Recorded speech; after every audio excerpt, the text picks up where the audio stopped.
As pianists, there are certain skills that take shorter periods of time to learn. If you're learning a song, you could think of that as being a shorter term goal if you're working on certain chord structures.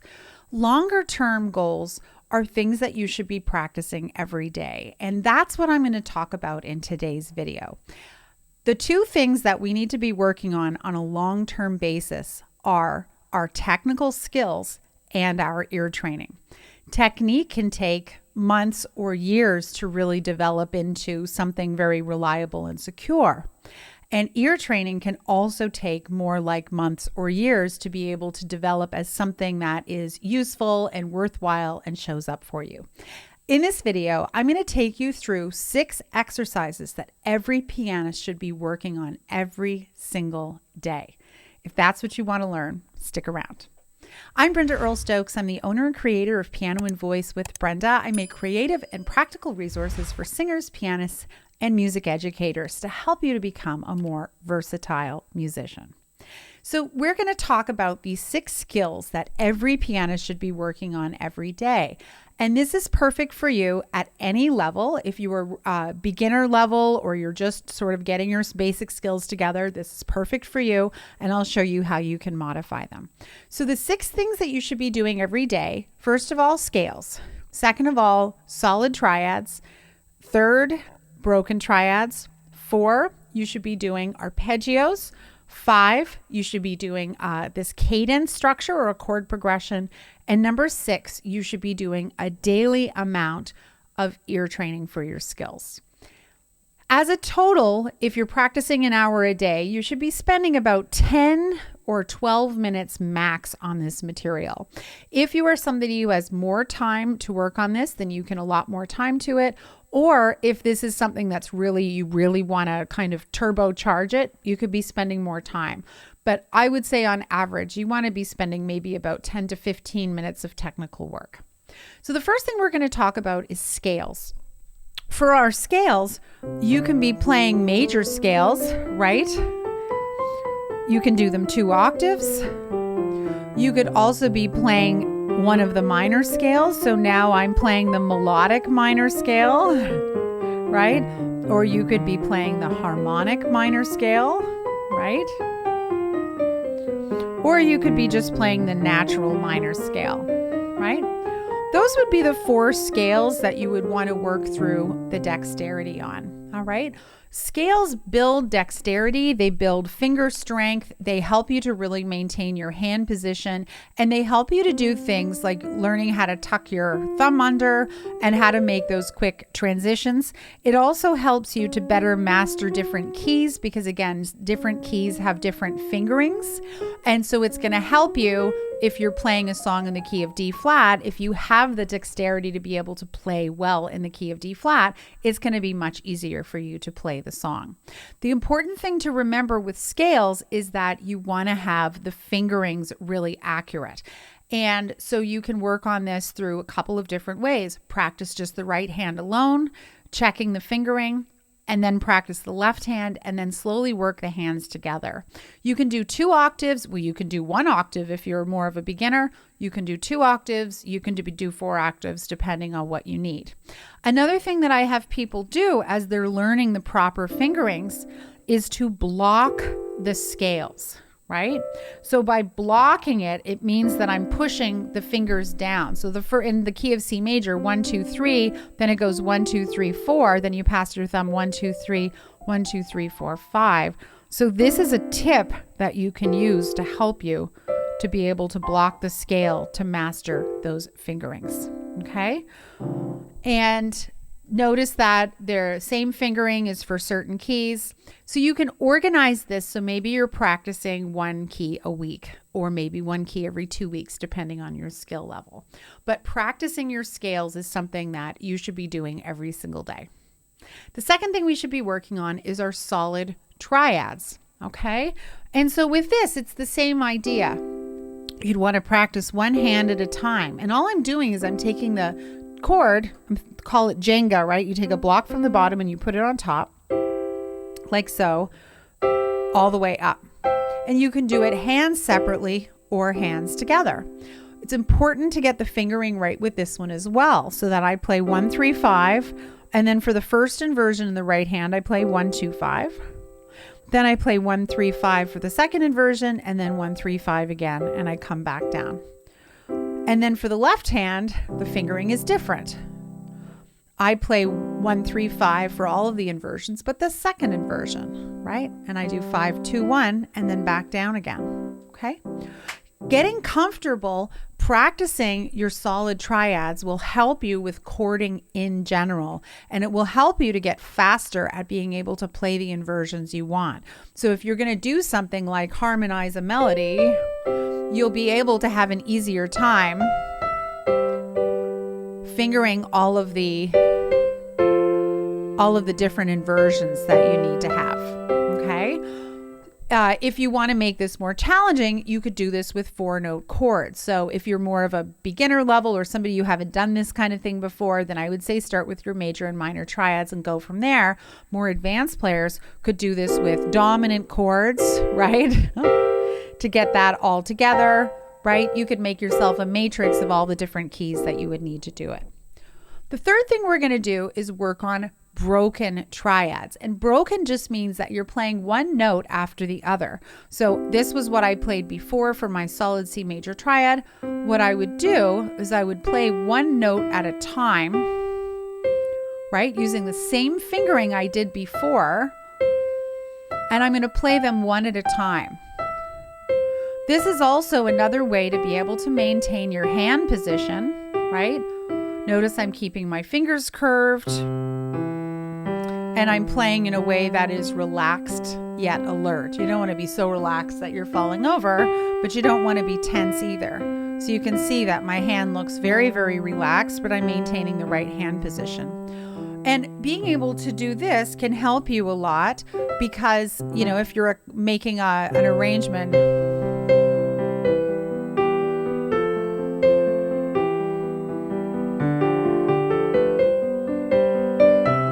right?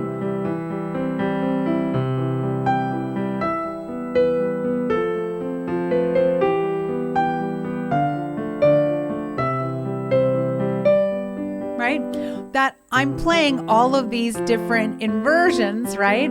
And that my left hand is completely comfortable and able to do this. This will also help you with different passages, that whatever kind of music you're playing, that you're getting used to being able to play these broken triad shapes.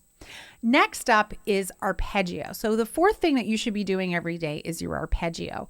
And what an arpeggio is you're taking the triad and then you're passing your thumb under and you're playing it again.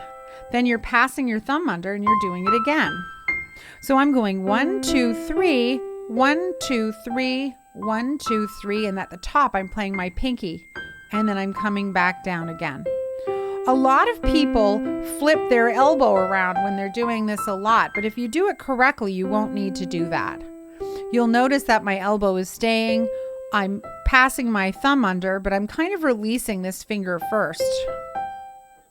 See how I'm kind of releasing it rather than going like this. So you just try to keep your hand relaxed and you do a little hop to pass your thumb under, just like so. And then with the left hand, we start on the fifth finger, 5, 3, 2, 1, and you pass your third finger over, 3, 2, 1, 3, 2, 1, and come back down again, just like that. Arpeggios are another great way to build some dexterity and can help you to play lots of things on different songs and can help you, right?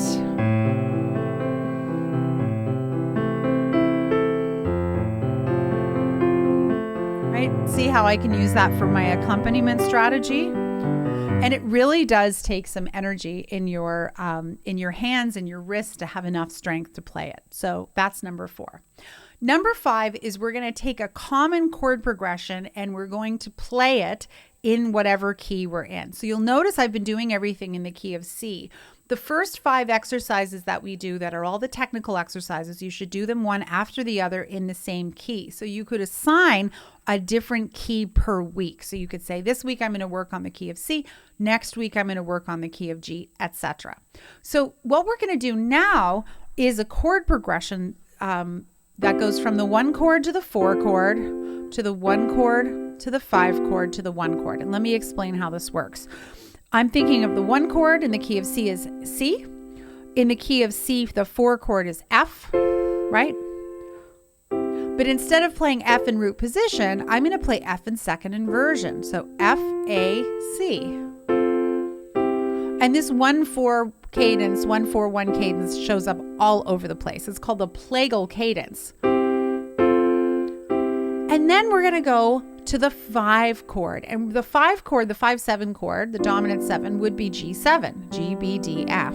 But instead of doing that, I'm going to play it like this, B, F, and G. Now you might say, well, what about the D? We don't really need it because all the other chords have 3 notes.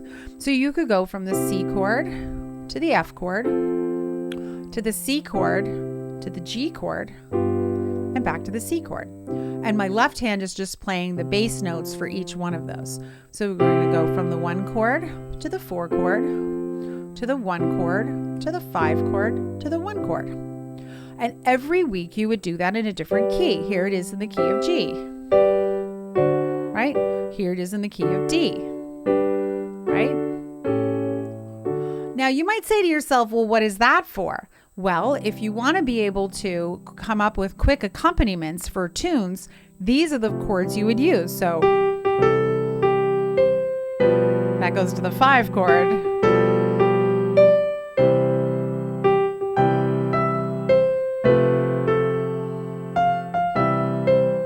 Right? Or if you were doing vocal exercise.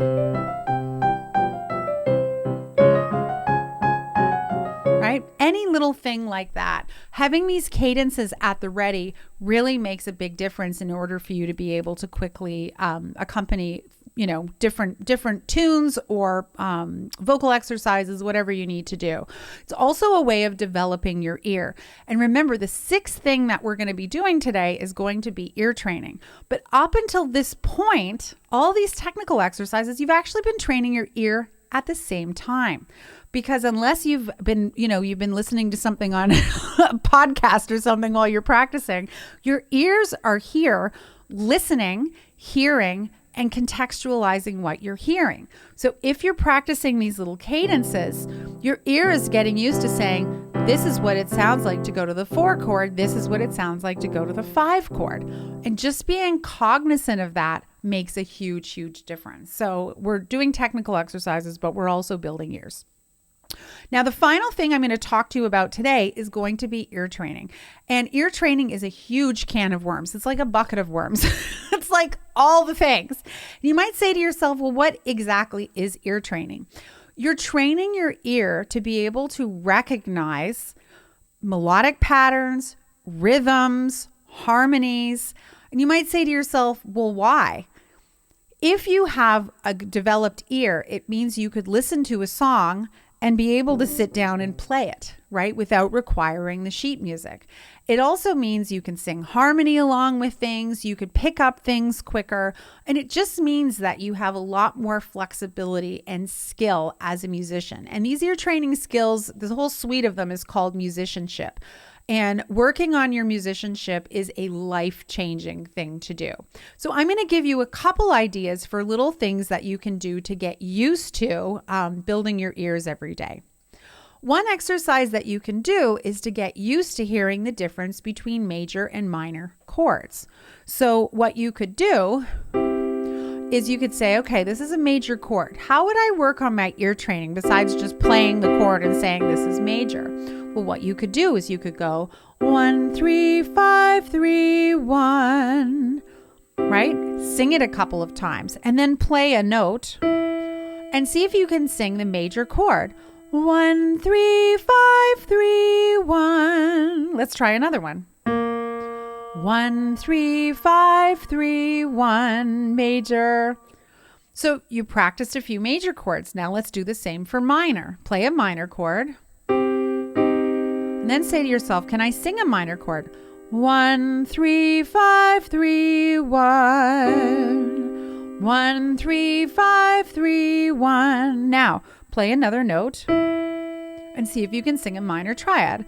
1, 3, 5, 3, 1. 1, 3, 5, 3, 1. Let's do one more. 1, 3, 5, 3, 1. Now, at first, this might be a very difficult exercise for you, but if you sit down at the end of your 10 minutes of technique and just play a couple of notes and see if you can sing a major triad or a minor triad, see how that works. All right. And just do that for 2-3 minutes and that's it. Other things that you could do would be to play a chord and see if you can just sing the bass note of the chord.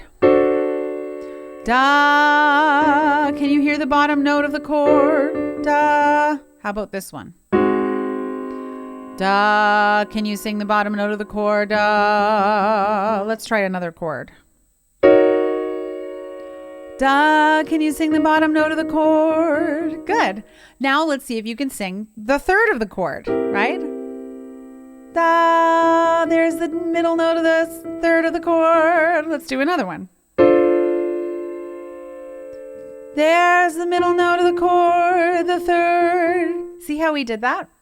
So any exercises that you do that are like this are ear training exercises, and they are going to serve you in a very big way. All of the exercises that I showed you, once you get the hang of it and you've worked them through, maybe 10 minutes a day, maybe 12 minutes a day, 10 minutes of technical work, and then 2 minutes of ear training. And that's it. Literally, that's it. Plan it as I recommended for you to do 1 key a week. So you practice C for 1 week or 2 weeks if you need to. And at the end of each time, you're going to do a different ear training exercise. And there's a million different ones that you could do, but the couple that I showed you is a really, really great way to get started. You could also do some sight singing if that's something that you want to do. You could see if you could transcribe a bass line from a song. So you listen to da, da, da, da, da, da, and you try to figure it out on piano, right? All of that is ear training. Or you try to sing along with a recording and then see if you can play the melody on the piano. So you do this every day and you do it as part of your long-term wellness. This is similar to you can't go to the gym once and get any results. The long-term health benefits come from doing it every day or multiple times a week over a long period of time, and that's where you get the health benefits. That's exactly how this works. If you start today and you do a key a week or 2 keys a month, then in a few months from now, you will be quite masterful in a bunch of different keys, and you'll start to really notice an improvement on your playing. If you're looking for a place where you can do this, I actually created a course that specifically helps you to do this. It's called Piano Technique and Ear Training. And in this course, I do exactly this. Every week, you get a different lesson. And you can pace it as you want. They're all there. If you want to do a key a month or a key a week, you can do it whichever way you want. I have a printable for every single key that has all of the correct fingerings in left hand and right hand. And it explains the key signature and all of that. And it takes you on a video lesson, step by step through each single one, where I explain some of the technical pitfalls, etc. Embedded in that is also an ear training exercise. And I've created this ear training matrix of skills that starts out with easier skills and builds out and builds out and builds out. The course has 24 lessons, 1 for each of the major keys, 1 for each of the minor keys. And I do all 3 minor scales: natural minor, melodic minor, and harmonic minor. And you can do all of this very, very easily from the comfort of your home. If you are looking to improve your skills, I highly recommend it. I couldn't find any course that did exactly this, that tackles piano technique and ear training. If you want to check it out, it's a course that's part of my online membership of the Versatile Musician, and you can check it out here, or I'll leave a link in the description box below. I hope this tutorial was helpful for you. It's wonderful to think long-term about your skills and take a little step every day to improve them. I hope this was helpful for you. If so, make sure you leave me a big thumbs up, and I'll see you next time. Thanks for watching.